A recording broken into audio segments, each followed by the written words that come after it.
recibido, dentro del aula 24, tienen una bibliografía que corresponde al capítulo 4 de un libro cuyo autor es el profesor Juan Ramón Garnica Hervás, que es docente de la Universidad de Buenos Aires.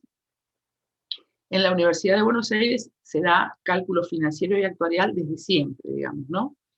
Desde el año 58 más o menos. Nunca dejó de darse como en la nuestra, que sí se interrumpió desde el año 94 hasta ahora, hasta el año 2020. De manera que usamos el texto del profesor Garnica Hervás, más allá de que en el programa de la materia hay otros textos, porque nos parece que tiene una lectura amigable, digamos. De cualquier manera, nosotros hemos preparado un material de clase para actuarial que también trató de ser o trata de ser lo más amigable posible. ¿De qué se trata el cálculo actuarial del seguro de personas? Porque la otra cosa es que nosotros, la disciplina, las ciencias actuariales, involucran lo que se denomina personas por un lado y patrimonio por el otro. De manera que, por ejemplo, el cálculo actuarial tiene que ver con la determinación del costo de un seguro contra incendio, granizo, robo, etcétera, de viviendas, de automóviles, de campos sembrados, todo lo demás. En este caso, nosotros, además por una cuestión de tiempo, lo único que vamos a enseñar en esta materia es la parte que se corresponde con personas. ¿De qué se trata la actuaría? ¿De qué se trata el cálculo actuarial? Se trata de la medición de riesgos. En el caso de las personas, se trata de la medición de los riesgos que tienen que ver con la vida, siempre con la vida, en caso de sobrevida o en caso de muerte. ¿Por qué uno dice en caso de vida o en caso de muerte? Vamos a suponer esta situación. Las ciencias actuariales se ocupan de la determinación del haber jubilatorio, por ejemplo, de todas las personas.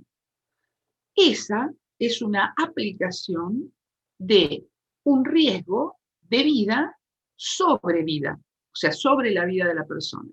¿Qué tiene que pasar para que una persona, de acuerdo a la ley, de acuerdo a la provincia o de acuerdo al lugar donde haya trabajado, de acuerdo a la actividad que desempeña, se jubile, perciba su jubilación habiendo cumplido los requisitos de edad y aporte?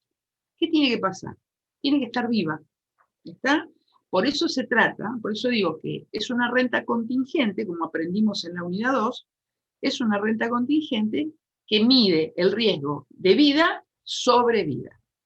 Ahora, en el caso de, por ejemplo, yo soy docente de la Universidad de La Plata y cuando en su oportunidad me dieron a tomar la decisión de si quería contratar un seguro de vida en caso de muerte, dije que sí, designé beneficiarios a mis hijos y al padre de mis hijos.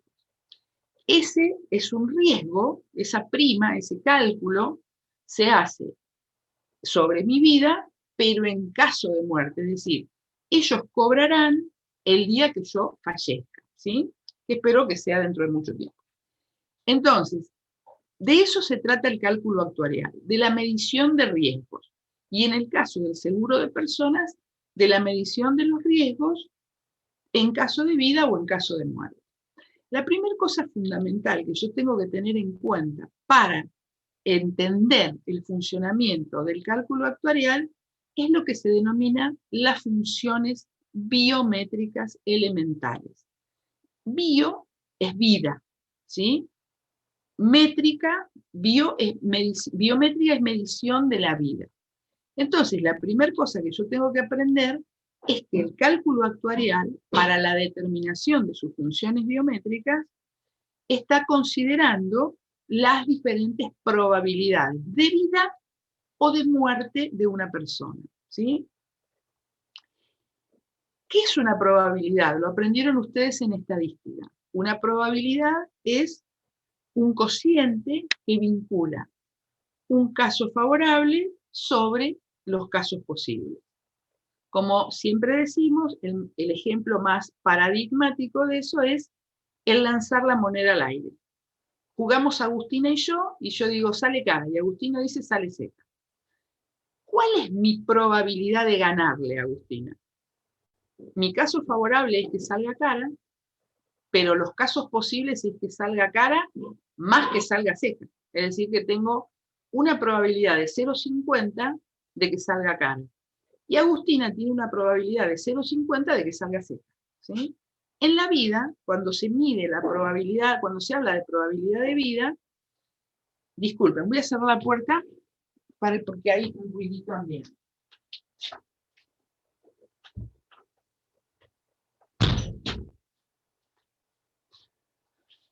Ahora sí, volvimos. Cuando se habla de probabilidad de vida, ¿de qué se habla? Por ejemplo, de que una persona que tiene 30 años, que esa es su edad X, si ustedes han visto el material, van a ver que llamamos edad X a la edad que tiene la persona. ¿Qué probabilidad tiene una persona de 30 años de llegar con vida a los 65 para jubilarse, por ejemplo? Y después, la otra cosa, entonces, vamos a ver, el número de personas que tienen hoy 65, ¿cómo estará compuesta esa probabilidad? Estará compuesta por la probabilidad vinculada al número de personas que tiene 30 años con el número de personas que llegó con vida a la edad de 65. Ahora bien, la otra cosa importante que tiene el cálculo actuarial, y que ustedes lo van a ver porque yo se los he colocado también como material de lectura, es que se segrega, se separa por género. O sea que tenemos una tabla de mortalidad o supervivencia para género masculino y una tabla de mortalidad o supervivencia para género femenino. ¿Y eso por qué? Hay tablas igualmente que se han unificado, o sea, tablas que tienen género femenino y masculino juntos. Ahora también suena el timbre. Disculpen, ¿qué va a ser? Entonces, ¿qué es lo que hacemos? ¿Por qué separamos por género? Porque la probabilidad o la expectativa de vida al nacer no es igual al de un género masculino que del género femenino. Luego, ustedes van a ver que nosotros les hemos colocado como anexo en la guía de trabajos prácticos, que también está colocada en la parte común del aula, le hemos colocado en anexo dos tablas. Una que se llama GMA, o sea, GAM 91, y otra que se llama CSO 80. Esas dos tablas, ustedes van a ver que los ejercicios les van a pedir, en algún caso, que use la tabla tal o la tabla cual. Ustedes tienen que saber que los resultados de ambas tablas son diferentes. ¿Por qué? Primero porque las tablas se hacen, se construyen, se arman sobre una población inicial dada. En el caso de las tablas GAM y CSO80, las dos son sobre la población norteamericana. ¿Argentina no tiene tablas de mortalidad? Sí, claro que sí. Argentina tiene sus propias tablas de mortalidad, que surgen ¿cuándo? ¿Cuándo se arman las tablas de mortalidad? Se arman a partir de los censos de población. O sea que las tablas de mortalidad también tienen una profunda base en la demografía. Entonces, se arman a partir de los censos de población que se hacen cada 10 años. Obviamente, en Argentina el último se hizo en el año 91, hubiera correspondido que se haga en el 2020, pero pandemia de por medio no se va a hacer. Entonces se hará el año próximo y se armará una tabla de mortalidad el año próximo. Si ustedes toman las tablas de Argentina, van a ver que los resultados, de acuerdo a cada una de las tablas, va a ser diferente. ¿Sí? Eso es para que ustedes sepan, tengan en cuenta que el cálculo actuarial no es 2 más 2, 4. Depende de cuáles sean las probabilidades de vida y muerte en función de esas tablas de mortalidad. La otra cosa que tienen que tener presente es que acá estamos en una condición de riesgo. Es decir, abandonamos el territorio de la certeza que teníamos en las primeras unidades de esta materia para adentrarnos en la consideración del riesgo. Como dije al principio, ¿el riesgo de qué? ¿El riesgo de sobrevida o el riesgo de muerte? Por lo tanto, tengo que tener claro el tratamiento del riesgo. ¿Y por qué? La actuaría se basa en el análisis adecuado en el manejo y en la evaluación adecuada de los riesgos, porque implican dinero. O sea, si yo determino mal el cálculo de una jubilación y la persona después viene y me hace un reclamo a la empresa o a la entidad pública, en este caso ahora ya no hay entidades privadas de jubilación, es todo sector público, provincial, nacional o municipal, pero es todo sector público. Si yo hago mal un cálculo, la gente luego viene y me reclama. Entonces, eso significa, digamos, una mayor erogación de fondos por parte del que es responsable del pago, ¿sí? Si yo hago mal el cálculo de una prima de seguro, en caso de vida, por ejemplo, lo hago por debajo, subvalúo la prima, ¿qué va a pasar? La persona me paga menos, pero si ocurre el siniestro, la compañía aseguradora tiene que salir a pagar el capital contratado y asumir la pérdida, ¿sí? Entonces, es complejo, digamos, la administración de riesgos. Por eso es muy importante que ustedes, primero que nada, lean las clases, lean el material de clase. Luego, verifiquen a través de los ejercicios que los valores van a ser diferentes, ¿sí? Luego piensen en la aplicación, digamos, en el vínculo que existe entre el cálculo actuarial y el cálculo financiero. Tienen la misma base. Van a haber rentas vitalicias en este caso, van a haber rentas contingentes en este caso. ¿Cuál es la diferencia versus las otras rentas? La probabilidad de ocurrencia del hecho. Pero el cálculo, la esencia, es la misma, ¿sí? En el caso de las rentas ciertas, ¿qué decíamos? Para que transcurra, para que ocurra el pago, el cobro, etcétera, solo tiene que transcurrir el tiempo. Acá, para que se cobren o se paguen, la persona, ¿tiene que transcurrir el tiempo? Sí, claramente. Pero además la persona tiene que estar con vida o no, ¿sí?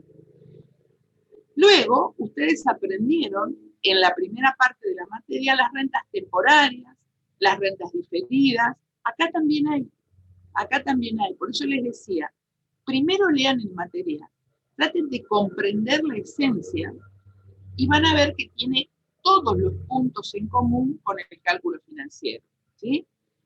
Luego, concéntrense en la determinación de las funciones biométricas. Y una vez que entendimos eso, recién avanzamos hacia el cálculo de las rentas y hacia otra cosa que para la actuaría es fundamental, que es la determinación de las reservas actuariales. ¿Qué son las reservas actuariales? Es esa masa de dinero que yo tengo que ir formando como un fondo anticíclico, se llama. Supongan ustedes, pandemia. La pandemia es un efecto catastrófico, no solamente para, digamos, desde el punto de vista humano, ¿no? Es un desastre desde el punto de vista humano, pero es un efecto catastrófico a los fines del aseguramiento. ¿Por qué? Porque obviamente la expectativa de vida que uno calculó a través de una tabla de mortalidad está absolutamente fuera de cualquier tabla, porque en una tabla de mortalidad, ¿qué se supone? Que una persona nace y si es mujer, tiene una expectativa de vida, según la tabla GAM, de 78 años, según la tabla CSO80, de 80 años. Si es varón, tiene una expectativa de vida de 73 con la tabla GAM y de 75 con la CSO80. Ahora, en pandemia, se ha muerto gente que tenía 30 años, 40 años, hoy se murió una nenita de 12, con lo cual esos efectos catastróficos tienen que poder ser afrontados por las compañías de seguro y para poder ser afrontados, ¿qué se hace? La constitución de una reserva, es decir, de un fondo que se denomina anticíclico, ¿sí? Para evitar que frente a un hecho como esta pandemia, una compañía de seguro vaya a la quiebra, ¿sí?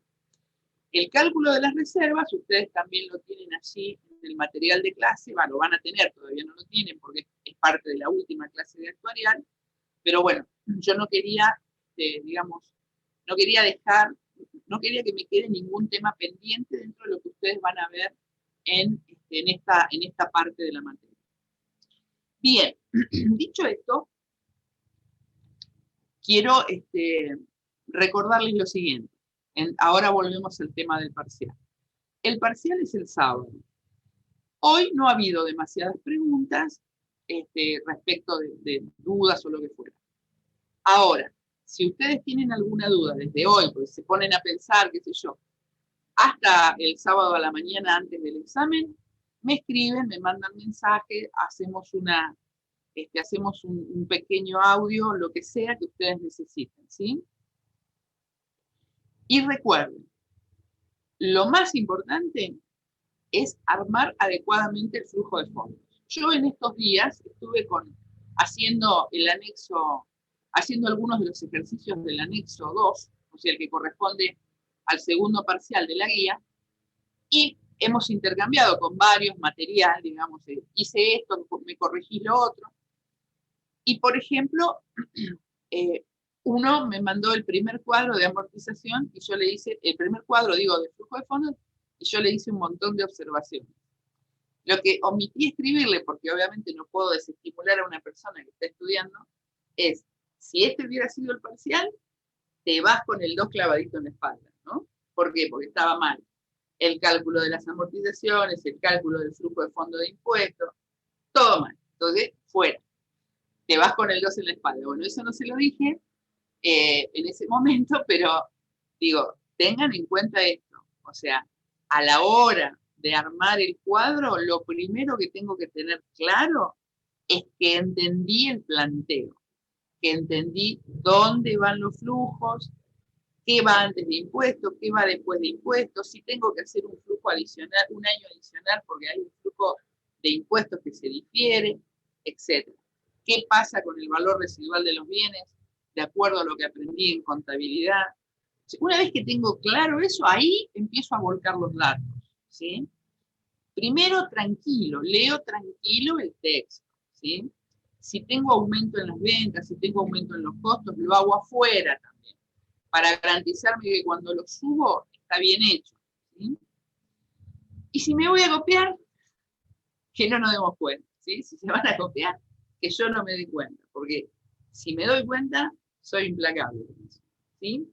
Bueno, si no tienen ninguna otra duda, ninguna inquietud. Agustina, ¿me olvidé de algo? ¿Estás ahí, Agustina? ¿Me olvidé de algo o no te escucho? Desmuteate. ¿Me olvidé de algo? No. ¿No? Está bien. ¿Abarcamos todos los temas? ¿Sí? Sí. Perfecto. Agustina me ha acompañado en la presencialidad montones de veces y yo siempre pregunto lo mismo porque ella, obviamente, fue alumna nuestra y entonces es muy bueno que una persona que te escuchó dar clase antes te diga, no, falta esto, no, dijiste tal otra cosa, para mí es muy importante. Y además porque a Agustina la quiero mucho, así que es muy importante que me haya acompañado este martes con ustedes. Perfecto. Bueno, fue un placer escuchar tu clase, Ana. Te quiero tanto. Franco, a ver, ¿qué pasa, Franco? Antes que cierre, entonces los temas para el sábado son hasta el TP8, TP8 inclusive. Vos sabés que te daría cadena perpetua también. ¿TP8 qué es? No sé, a ver. Análisis y selección de inversiones. Ah, sí, acá está, tengo el librito. No entra lo de bonos. No entra mercado de capitales. Ahora, nosotros no vamos a hacer una clase de repaso muy probablemente para el recuperatorio si es que eventualmente alguien saliera mal. El recuperatorio de Plan 7 va a incluir mercado de capitales y actuarial, ¿sí? Digo esto porque la otra cosa que pasa es, hasta aquí, hasta el sábado, los temas que van a los exámenes han sido los mismos. A partir del recuperatorio ya no, porque el recuperatorio para el plan 7 va a incluir actuarial, ¿sí? O sea, va a incluir mercado de capitales y actuarial. Y depende, no me acuerdo cuándo se toma el recuperatorio, no sé si es el 12 de diciembre o el 19, la verdad que ahora no me acuerdo, me parece que es el 12. Si llegamos a dar suficientemente bien la clase que corresponde a métodos operativos, probablemente incluyamos algo también. Si se incluyen métodos operativos, lo que se incluye es análisis, ¿sí? Es como decimos siempre, hoy por hoy nadie hace un simplex a mano, de ninguna manera.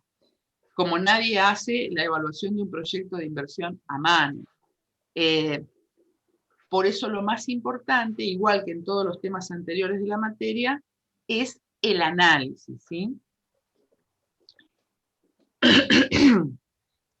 Lo más importante es ese resultado que me dio. ¿Qué me indica? ¿Qué me está mostrando? ¿Para qué me sirve? ¿Sí? En el cálculo actuarial, lo mismo. Así como hoy decíamos, bueno, si Agustina me prestaba dinero al 37% para mi proyecto y el Banco Santander me presta al 22%, yo no hago ningún cálculo, pero yo ya sé que probablemente si financio el 80% al 22%, el BAN mejore. Ahora, si financio el 80% al 22% y el BAN empeoró, algo hice mal. Bueno, en el cálculo actuarial pasa lo mismo. O sea, si yo estoy evaluando la probabilidad o estoy armando un seguro para una empresa y me dice que la conformación del personal de la empresa tiene tantas edades, ¿sí? Pero que se prevé incorporar personas de, por ejemplo, 18 años. Si el cálculo con personas que no tenían 18 años me dio X cantidad de unidades monetarias y yo le sumo personas más jóvenes que tienen una probabilidad de vida superior a las que tienen 30, y resulta que el valor del seguro me da mayor incorporando los de 18, algo hice mal. O sea, es una cuestión de sentido común, ¿se entiende? Entonces, a este parcial va, como decís vos, Franco, hasta el TP8. Yo hice muchos de esos ejercicios, pero no los separo por trabajo práctico, así que por eso es que por ahí no me acuerdo.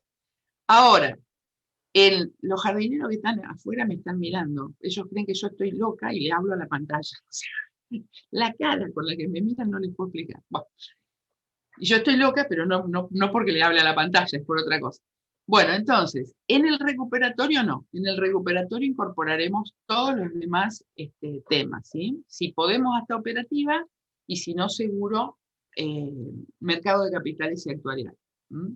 De cualquier manera, si no hacemos una clase adicional para el recuperatorio, que yo creo que probablemente podamos hacerla, o no sé, en cualquier momento hablamos, nos escribimos, nos mandamos mensajes, nos hablamos por audio. Ustedes ya saben a esta altura que me encuentran con bastante facilidad, así que no hay problema, ¿sí? ¿Algún otro tema? ¿No? Bueno. Profe, a mí me permitiría hacerle un par de comentarios sobre el primer parcial, como crítica constructiva, con todo respeto. Sí, ¿cómo no? Primero, si existiría la posibilidad de que haya algún Zoom con usted o con cualquier profesor, porque al menos en el primer parcial hubo cosas de enunciado que a lo mejor me costó, las tuve que leer varias veces para entender y no sé si capté o no lo que quería el ejercicio. Entonces, sobre todo lo que es enunciado, obviamente si es un tema conceptual ya pasa por el estudio nuestro. Y el segundo punto es si podríamos saber quién es el profesor que nos corrige para poder aclarar algún tipo de evolución o algo, porque o sea, en mi caso personal, no sé, a mis compañeros, no sé qué tenía mal y qué no, o sea, no tuve ningún tipo de evolución. ¿Cómo que no? Los comentarios son obligatorios, Franco. O sea, quien corrigió debió haber colocado en el espacio de entrega, ¿viste? En el espacio de entrega me refiero ahí donde aparece la calificación del examen, debió colocar todos los comentarios referidos a tal cosa estaba mal, tal cosa, se suponía tal cosa, pero se resolvió tal otra, o sea, lo que fuera. Decime en qué comisión cursas, Franco, que yo lo reviso y te hago los comentarios yo, como he hecho con tantos otros, ¿no? No es que estoy haciendo una excepción por vos, porque la verdad es que a mí cualquiera que me pida que le revise el examen, lo hago. O sea, no tengo ningún inconveniente. Así que decime, comisión, ¿con quién cursaste? ¿O con quién cursás? Sí, más allá de conmigo. Estoy en la comisión de Gusmerotti. O sea, estoy registrado en la comisión de Gusmerotti, pero... ¿Qué comisión es Gusmerotti? ¿Te acordás? No. Comisión 5. No. Bueno, no importa. No interesa. Gusmerotti es la comisión, porque después no corrige Gusmerotti. O sea, nosotros tenemos un sistema que igual lo hacemos en la presencialidad. Tenemos